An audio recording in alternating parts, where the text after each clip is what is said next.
નમસ્કાર મિત્રો આજની વિડીયોમાં વાત કરીશું દેશ અને દુનિયાના સુપરફાસ્ટ સમાચારની। સૌપ્રથમ વાત કરીએ તો આ અભિનેતા 80 વર્ષની ઉંમરે પિતા બન્યો છે। Hollywood star hero Robert De Niro 80 વર્ષની ઉંમરે પિતા બન્યા છે। ઉલ્લેખનીય છે કે આ ઉંમરે તે 7મા બાળકના પિતા બન્યા હતા। તેમણે અગાઉ 3 પત્નીઓને છૂટાછેડા આપી દીધા હતા અને તે તેની નવી પત્ની ટિફની ચેન સાથે રહે છે।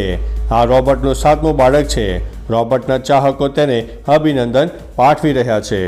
અન્ય મહત્વના સમાચારની વાત કરીએ તો ક્રિકેટરોની કીટમાંથી દારૂ અને બિયર ઝડપાયા છે। ચંદીગઢ એરપોર્ટ ઉપર સૌરાષ્ટ્ર ક્રિકેટરોના ખેલાડીઓની કીટમાંથી દારૂ અને બિયર ઝડપાયો છે। Team under 23 team C K Nayudu ટ્રોફીની મેચ રમવા માટે ચંદીગઢ પહોંચી હતી। જોકે ટીમના ખેલાડી મેચ જીતીને પરત ફરી રહ્યા હતા ત્યારે ચંદીગઢ એરપોર્ટ પર આ મામલો સામે આવ્યો હતો। કસ્ટમ વિભાગની ટીમે ક્રિકેટરોની કીટ તપાસ કરતા સમગ્ર ભાંડો ફૂટ્યો હતો।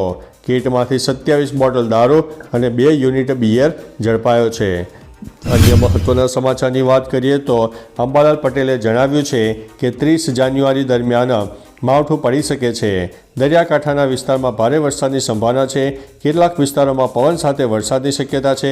ફેબ્રુઆરીની શરૂઆતમાં દેશના ઉત્તરીય પર્વતીય પ્રદેશોમાં ભારે હિમવર્ષા થઈ શકે છે, જેના કારણે ફેબ્રુઆરીના પહેલા અઠવાડિયામાં ગુજરાતમાં સવાર સાંજ હિમયુક્ત ઠંડીનો અનુભવ થશે અને હવે વરસાદ અને ઠંડી બંને માટે તૈયાર રહેજો।